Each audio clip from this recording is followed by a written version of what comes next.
Acupuncture LU1. LUன்னா lungs, அதாவது உடல் உறுப்புகளை 12 முந்தைய பதிவுகளில் சொல்லியிருக்கிறேன். அதில் LU என்பது லங்ஸு, நுரையீரல். இந்த புள்ளி எங்கே அமைந்திருக்கிறது?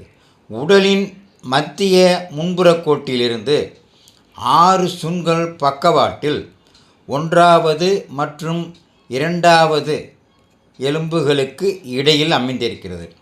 இது படத்தில் காட்டியிருக்கிறேன். படத்தை பார்த்து கொஞ்சம் ஈஸியாகவே நீங்கள் புரிந்து கொள்ளலாம். சரி, இந்த புள்ளியை ஆக்டிவேட் செய்வதால் நமக்கு என்ன பலன்?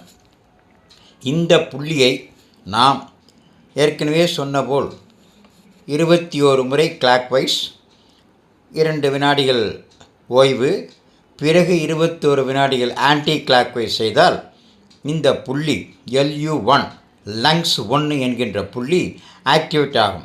இது ஆக்டிவேட் செய்வதால் நமக்கு மார்பு சளி, தொண்டை இருமல், பக்கவாட்டு வலிகள், இதை எல்லாமே சளியினால் ஏற்படக்கூடிய தொந்தரவுகள்.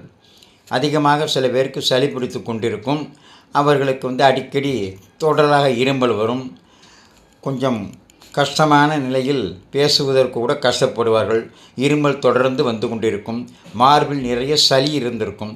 இந்த சளியெல்லாம் நீங்குவதற்காக அக்குபஞ்சரில் LU1 லங்ஸ் 1 என்கின்ற புள்ளி, இதை ஆக்டிவேட் செய்வதால் இந்த உபாதைகளிலிருந்து நாம் நிவாரணம் பெறலாம்.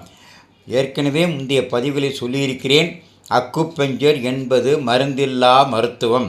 எந்த விதமான பக்க விளைவுகளும் கிடையாது.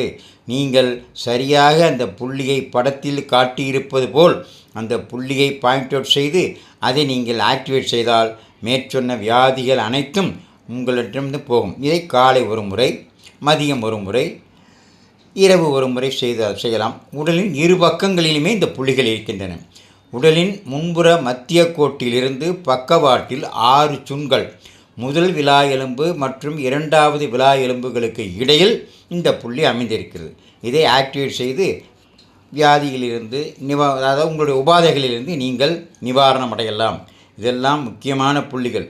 இதை நீங்கள் உங்களுக்கு மட்டும் தெரிந்து கொள்ள வேண்டாம், உங்கள் உறவினர்கள், நண்பர்கள் அனைவருக்கும் சொல்லுங்கள். அவர்களும் பயன்பெறலாம். எல்லா புகழும் பெரியாண்டவனுக்கு. மீண்டும் மற்றொரு முக்கியமான புள்ளியில் நாளை சந்திப்பேன்.